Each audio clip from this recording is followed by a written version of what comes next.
Here goes. So, I'm just going to get straight into it. On Friday, there was, the news broke that Caroline Flack attempted suicide, which has struck very, very close to home for me. It's affected me in a way which I didn't think it would. So I'm just going to talk about my experience. Like I said, I'm just going to get straight into it. I'm not going to do an introduction because it's quite hard for me to say. It's not easy. But I'm just going to go and say it. 2 years ago, I tried to commit suicide. I swallowed 2 packets of pills, drunk a lot of alcohol, and took many other things to try and take my own life. Only a few of my friends know. However, now everyone's going to know. It's something which people don't want to talk about. People think it's too taboo, or people think it's a touchy subject, when in actual fact, I don't think it should be. I've seen a lot of comments online in regards to Caroline Flack, saying that she was selfish, what a horrible thing to do to her family, and those comments are really insensitive in my eyes. My experience was, I was, as you know, I was in an abusive relationship.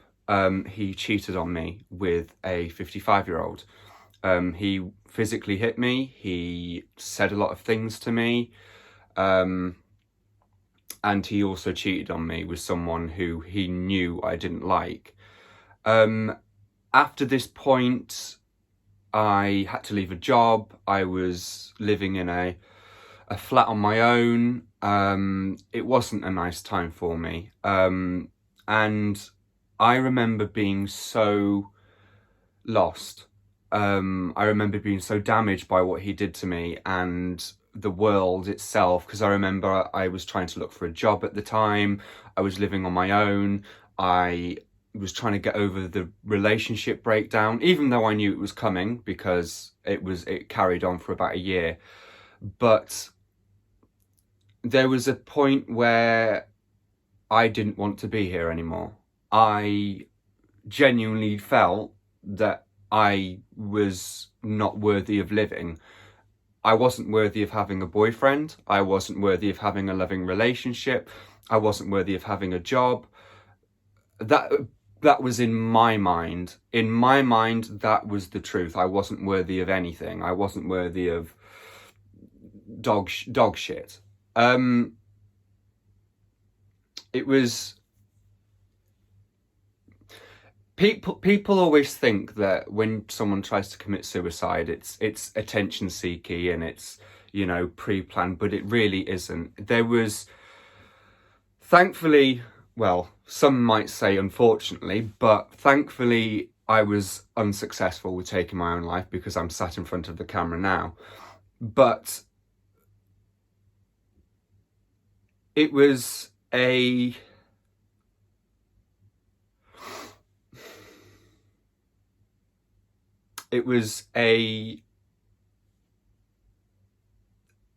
break from reality.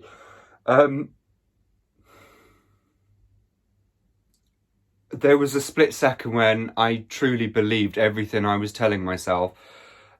All of the feelings that I wasn't worth anything, that no one loved me, that no one needed me, I believed them.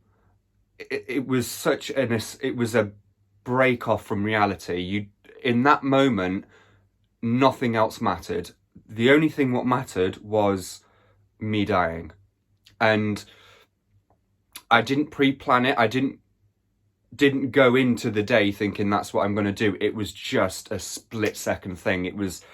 I started overthinking, and then it was like my conscious left reality. I went into a completely other world where that was the only option. And it was the only option at the time. There wasn't any other option. I was in debt. I had no job. I was struggling with a relationship breakdown. And that was genuinely, at that point, at that moment in time, that was the only thing that I could think of. That was the only thing what was going through my mind. There was no logical thinking at that time. There was no sort of, I'm going to try extra hard to get a job. I'm going to get over this relationship. I'm going to get myself out of debt. There was nothing. It was just kill yourself, because there is no way out. You'll be debt free. You won't have to worry about being alone. I hated the way I looked. I hated the way I spoke. There was just that point I couldn't even look at myself in the mirror. I hated the way I spoke. I couldn't stand the sight of my face. I'd avoid going to the bathroom. Like, I'd go for showers, but I'd hide the mirror. I'd put a towel on the mirror because I just didn't want to look at myself. And I was isolated. I was in a big flat on my own, which me and my ex were supposed to move into, with no job. I was getting into debt. I had no one. It felt like I had no one. And sometimes I feel like that again and again. Sometimes I feel like I do have no one, because people seem to come into my life and then want to go. Best friends have gone. People who meet me don't want to meet me again because of my looks or how I talk or random old shit. But, it's hard. It really is hard. And, I do get myself out of those sort of feelings. I focus on something else. I watch Doctor Who, or, I don't know, play a game on my phone. But that particular time was horrendous. That was like I keep on saying, people won't understand, and people always think, oh, attention seeker wanting to kill themselves, or you should have come out and told me. But I messaged people. I was telling people that I needed to get out of the house because I was struggling, and no one was there apart from my parents. No friend apart from, I can't say her name because she's a teacher, but I think you know who you are. One thing I will say, so the person I'm talking about, I'll just call her Worcester Girl, and she'll know what I mean, because I can't mention her name because she works as a teacher and I don't want to get her in trouble. But I did have this Worcester Girl, but that's not the point. The point was, as I was trying to make friends and I was trying to get out the house and not be on my own and feeling like shit, because, I was getting shit on Grindr, I was getting rejected, I was getting called out ugly, I was, people weren't replying to my messages, no one bothered with me, and I desperately needed to get out and do things and be with people and, not to drag them down. I always get this, and a lot of people, there's a stigma around people with borderline personality, schizophrenia, bipolar, depression, anxiety, that we drag people down. Like, I've been called toxic. I've been told that I drag the mood down. People even say they need a break from me and unfollow me, and it hurts. It really hurts, because it makes me feel unworthy of things. It makes me feel like I'm not worth anything, and that, going back to my suicide attempt, what difference would it make? Sometimes, and I still feel it to this day, that if I were to die, no one would miss me. It wouldn't even leave a mark. I feel like I have no friends. I feel like I haven't got anyone to lean on. People don't want me. People reject me. People ignore me. People want to have breaks from me. No one wants to embrace me and be seen with me. And that makes me feel like, okay, if I do end my life, then what difference will it make? Because nobody wants me, so why should I be here? And it really is difficult for me to talk about it, because I don't really want to talk about it because, again, it's going to make people want to move away from me and not talk to me because I'm the depressed one. But, you know, when I heard about Caroline Flack, it really, really upset me because she had so much ahead of her. She was 40 years old. She was an amazing presenter. Look, I'm not going to sit here and say I agreed with everything she did, because if she did punch her boyfriend, I've been in an abusive relationship, so I don't agree with that. But she didn't deserve to take her own life. She didn't deserve all of the abuse she got, because in actual fact, every day people make mistakes. And she was only persecuted because she's in the public eye. I can tell you for a fact, when my ex-boyfriend punched me and cheated on me, no one was at his throat. No one was giving him abuse online. No one. In fact, he was talking on Grindr with other boys, so he was getting more validation. It's not fair, because no one deserves to be persecuted for a mistake. They deserve to reap the, repercussions and actually go through a punishment. But that punishment has to be fair and just. It shouldn't just be, you should kill yourself, no one likes you. It should be, you've done a bad thing. You need to realise it. If you want to change, you need to change and get help. And it just upset me because she felt in that moment that that was the only thing, that she had to kill herself, and I completely relate to it. I'm not going to be one of these people who go, oh, it's such a sad thing. I mean, it is a sad thing, but I won't be like, oh, no one should ever feel like this. People do feel like it. People do feel like this. People online will talk about how no one should feel like this and how no one should ever go through it, but they won't talk to you. I reached out to people. I said, I need to get out of the house. I need to talk to someone. I just got excuses. No one really wants to talk about it, do they? They just want to appear that they support people, but they don't, because it's too much hassle. It's too toxic. They need to focus on their mental health, and they don't need my problems. We're not actually talking real about it. If I want to talk to someone, they'll be like, get help. But maybe I just want to talk to someone and just get out the house and go to the cinema, or I don't know, do something different. I've never been a big gamer, but I'll start it if it gets me out the house and doing something and mixing with people. But people won't do that to me. People won't invite me anywhere. People will always shy away from inviting me. I've tried to make friends. I've tried to make other gay friends. I've tried to make normal friends. I've said, do you want to do this? Do you want to do that? Oh, I'm busy. Or I was on a date and I didn't look at my phone. Or I've got no money. Like, you don't have to have money to go out and have a good time. Like, you don't. And it just annoys me that people are crying. I was crying for help. People are crying for help. People just want people to share stuff with and talk with. And no one wants to do it. If someone inboxed me and said, look, I feel depressed, I want to go to the cinema and talk to you, I'd drop of a hat. No one does that for me. And I'm not going to lie, I do get suicidal thoughts now and again, because I go to work, I come home, I'm sat on my own. I've got no one to talk to. No one wants to talk to me. I make conversation. I'm either not their type, or they're busy, or they can't be bothered, or they're on dates and they haven't looked at their phone even though they're active. So what's the point?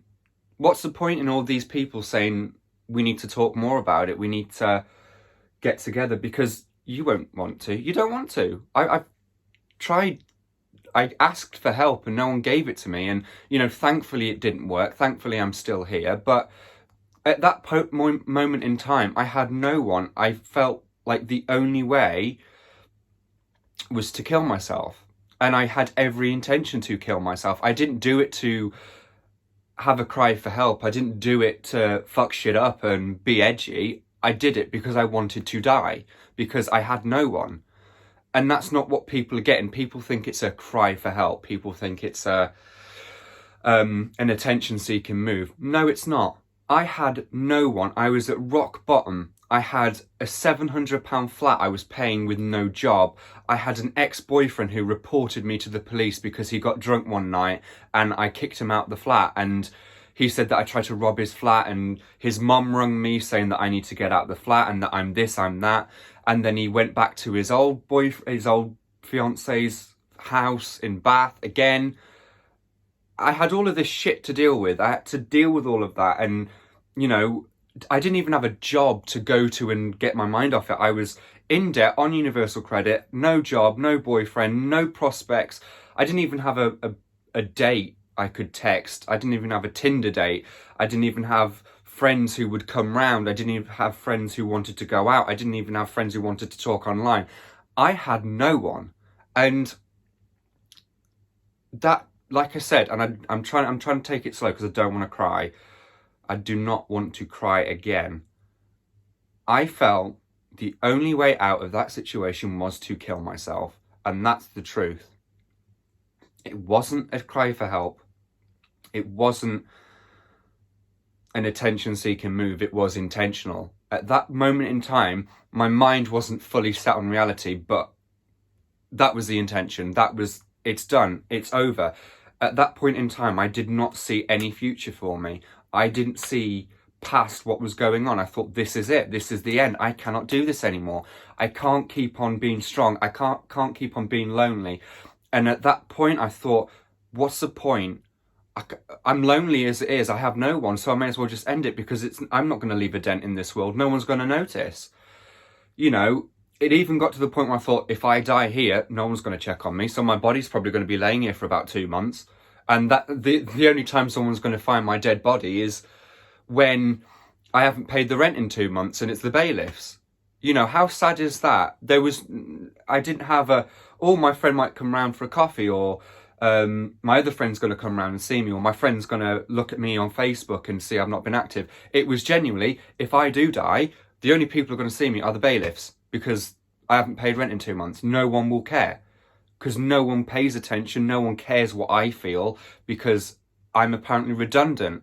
Again, like with the social media aspect I've talked about, I'm, you know, on places like Tinder and Grindr and Twitter, I'm deemed unattractive for these people to talk to. So my self-worth is gone. My worthiness isn't there because of how I look to these people, because I'm not, you know, tall, dark and handsome with a tan and a square jawline and muscles the size of Iceland. I'm not anything. I'm not worth their time. My friends I was crying out to help with, they were busy, they had other things to do. So I wasn't, what was the point? What was the point in me being there? Because no one wanted to help me. I didn't have the mental strength to support the breakup, the debt, losing my granny, all of these things. And, you know, it like I keep on saying, it upsets me when I see comments like, oh, what a selfish thing to do. It may be selfish, but at that point in time, when you have the pills in front of you, and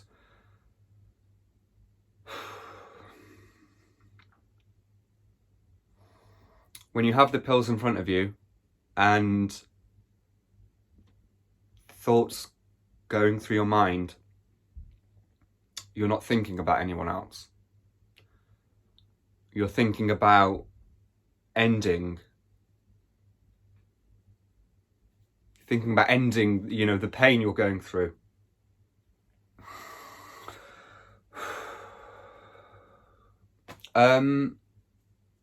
You don't see a future. You don't see anything other than black, than darkness. I remember when I tried to commit suicide, the room just went black. My head span. It was just spinning and spinning and spinning. I was like blurred vision, and that was it. I physically could not see a way out of it. I thought, there's no way out. There is just no way out of this. I need to end my life right now because I can't go on. And when I see comments like it's attention seeking, it's a cry for help, it's annoying, because people don't know what it's truly like to want to kill yourself. Like I said, I didn't do it for attention. That's why I haven't spoken about it, because I'll just be labelled the depressed one, the suicidal one, the one who wants to drag people down, or the attention seeker. I didn't tell anyone, even my close friends, until about a year afterwards, because I was ashamed. And in fact, it's survivor's guilt. I had survivor's guilt for about 6 months after my suicide attempt, because I thought, why am I here? Because it was about that time when you see people dying around the world of either natural causes or freak accidents, or they've got terminal illnesses, and you just get survivor's guilt, because you're like, I had every intention to kill myself and it's not worked. What's up with that? Why am I here? Why am I still here? And there's innocent people who have lives. And to this day, sometimes I do have survivor's guilt. Sometimes I do think, what am I doing with my life? I barely have any friends. I've never really had a serious relationship because they've all been dickheads. I'm not happy. And sometimes I just think to myself, well, why am I here? Why the fuck didn't it work? Because someone like Caroline Flack, as an example, she had everything. She was beautiful. She had attention. She had the media. She had a platform. She was earning big money. She was a presenter. Why is she gone and I'm here? And people who have attempted suicide will feel exactly the same, because you think, well, why was she successful and I wasn't? Because, like I said, keep on saying, you have every intention. I had every intention to end my life then. It wasn't a lol bounce moment. It was a serious moment. And that's why I get choked up when I talk about it, because it's quite hard. But I'm being honest, because the death of Caroline Flack has actually made me want to talk about it, because she didn't deserve to die. No one deserves to die. And if we're all kind to each other, if we're all say nice things, if you don't like someone, don't say anything to them. Just be nice, be kind. You don't have to be best friends with everyone. You can just be nice. And the more time we focus on letting light into the world, and letting other people into our lives, and listening to them and talking to them and getting to know them and their stories, and maybe it's going to be a better place. Because at the minute it just seems like dog eat dog. Everyone's out for each other. Again, social media, it's toxic. No one, no one's 100% themselves on social media. They put on an act and they'll say anything to get a reaction, and words cut deep. Words do cut deep. And if you ask me, with me and my ex, what hurt the most and what led me to my suicide attempt would be the words he said, would be the mental abuse he put me through, and it would be the cheating. It wouldn't be the physical violence, because wounds can heal. I can conceal a bruise with a concealer brush or stick. I can cover up a scar with a tissue or a plaster. I can, say that I walked into a door. I mean, I did say I walked into a door once. It's typical. But with the words, they resonate. Every time he called me ugly, every time he cheated on me, every time he went back to his 55-year-old ex, that cut me more than any punch, any time he'd smash my head against the kitchen cupboard, any time he'd punch me, spit on me, strangle me. The worst part was what he said. And that's something I'm still working on. I've recovered from the physical abuse. The wounds have healed. My head's now not concussed from being whacked off against a Wickes kitchen. There's other kitchen providers available. Kitchen cupboard, but it's the words he said, it's what he did. And when I was trying to commit suicide, those words were swirling in my head. Every word, what anyone has ever said to me negative was in my head. Even the bullies in school when I was 10 and through to 16, it was going through my head. Words do cut. I know sticks and stones may break my bones, but names will never harm me. But actually that's not true, because names cut more than physical. So yeah, That is my story. And if I'm going to be labelled weak, if I'm going to be labelled a pussy, if I'm going to be labelled a crybaby, if you're going to laugh, and I know some people will probably play this video at on YouTube and watch it at work. I know a few people, especially from a certain old workplace of mine, who would probably revel in watching this at work and laughing at me. If you want to do that, you can do it. The main point of this video is I'm being honest, and I am coming clean about my suicide attempt, because no one should feel like they should kill themselves. No one should ever try to, because it's no way out, and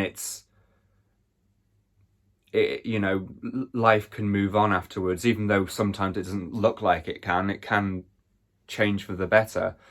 And I just want to share my story and say, do you know what? I'm Andrew McLean, and I tried to kill myself twice. I won't tell you about the first time, because it was relatively similar to the other time. It was just, stuff was going on, I got into my head, words were swirling around in my head, all the negative stuff, and I wanted to do it. So yeah, make of this video what you will. If you ever feel like you have no one, if you ever feel like you do just want to end it, my inbox is always open. I will never ignore anyone if they're in need of help, because I've been ignored. I was ignored when I needed help by my friends. I was ignored by people. I still am. So yeah. That's all I wanted to say, because yeah, what with the news of Caroline Flack, it's cut deep, and it's something I wanted to get off my chest, and it's something I did want to talk about. Just be kind. Just be kind. If you don't like someone, just don't say anything, because words do hurt. And most of you are probably thinking, oh, grow up, set of bollocks, or I don't care what people think of me. Sometimes I don't care what people think of me, and sometimes I do. It just depends what mood I'm in. And it's dangerous when you are in a bad mood and those words resonate, because then it does lead you to want to kill yourself. It happened with me, and it happens to other people. So just, yeah. I don't have anything else to say. This was probably the hardest video I've had to do. I've nearly cried. I have probably shed a tear. Yeah. Nothing else to say. I'll see you on the next YouTube video.